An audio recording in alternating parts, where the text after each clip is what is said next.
Quoi de neuf Internet? Ça va faire un peu plus de 7 mois que je suis titulaire du permis de catégorie B et malheureusement j'ai déjà fait un accident. Faux, c'est une blague, je conduis comme un pro. Bref, aujourd'hui j'ai décidé de vous faire part de 5 anecdotes qui me sont arrivées en voiture. Bon, tout d'abord, sachez que je ne roule pas tous les jours en voiture. En général, j'utilise ma voiture 3 à 4 jours semaine. Ce qui fait que je ne fais pas souvent le plein d'essence. Et la première fois que j'ai voulu faire le plein d'essence tout seul, je ne trouvais pas ma trappe essence. Oui, c'est complètement vrai, je ne savais pas comment faire pour ouvrir ma trappe essence.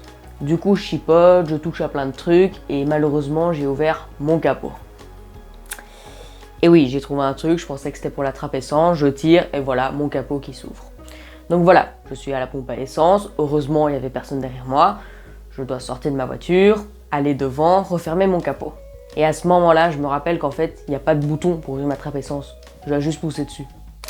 Donc voilà, j'étais en train de galérer pour ouvrir une trappe essence. J'ai ouvert mon capot, j'arrivais pas, je galérais quoi, alors qu'il fallait juste appuyer dessus.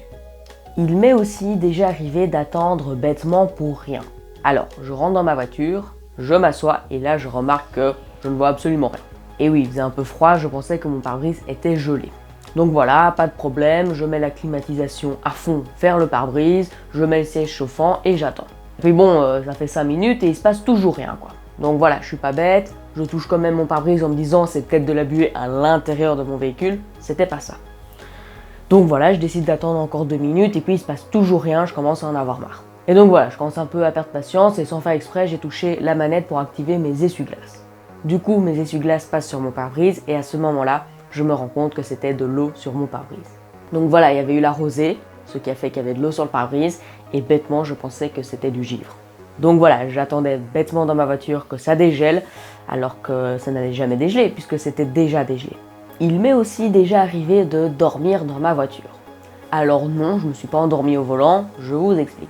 Cette semaine-là, mes parents n'étaient pas à la maison, donc j'étais tout seul chez moi et j'avais décidé d'aller à un bar-pie. Voilà, bar-pie, scout, alcool, on connaît. Mais du coup, comme je suis un adulte responsable, je devais boire ou conduire. Et bien évidemment, j'ai décidé de boire. Donc voilà, je ne pouvais pas rentrer chez moi en voiture, j'ai dû dormir sur place. Donc voilà, soirée un peu arrosée, je bois quelques bières, ça se passe très bien. Sauf que malheureusement, il est 3 h du matin, je ne peux plus rentrer chez moi car je dois encore attendre 2, 3, voire 4 heures avant de pouvoir conduire. Donc j'ai décidé de dormir sur place. Mais du coup, dans ma voiture qui est une Mazda MX-5, il n'y a pas de banquette arrière. Donc j'ai pas pu m'allonger sur la banquette arrière. J'ai donc décidé de dormir du côté passager pour pas avoir le volant.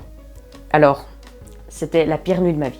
J'étais mal installé car je ne pouvais pas baquer mon siège en couchette, puisqu'il n'y a pas de banquette arrière, du coup je peux pas baquer mon siège, c'est tout de suite le rebord de la voiture.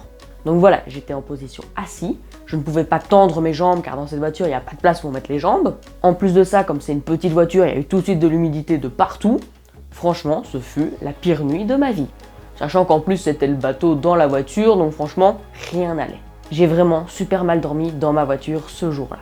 Et tant que j'y pense, si vous voulez que je fasse un 24 heures dans ma voiture, n'hésitez pas à mettre un petit pouce bleu à cette vidéo et à me le dire en commentaire. Il m'est aussi déjà arrivé d'être mouillé dans ma voiture. Alors non, je ne me suis pas fait pipi dessus, je vous explique. Donc c'était l'été, j'avais décidé de décapoter ma voiture, tout était parfait. Puis là, au moment de partir, je me rends compte que mon pare-brise est sale. Eh ouais, encore une fois, une anecdote avec mon pare-brise. Enfin bref, il était sale, j'ai décidé de le nettoyer, donc de mettre le jet pour nettoyer et de faire aller mes essuie-glaces. Sauf que le problème, c'est que quand la voiture est décapotée et que je fais passer le jet passe dessus le pare-brise et me retombe dessus. Donc j'ai pris une douche de produits nettoyants pour le pare-brise.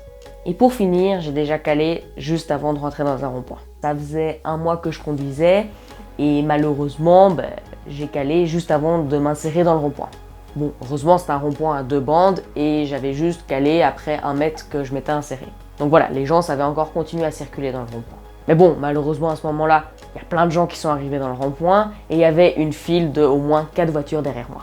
Et donc bien évidemment, c'est la seule fois où je cale avant de m'insérer qu'il y a autant de monde dans un rond-point.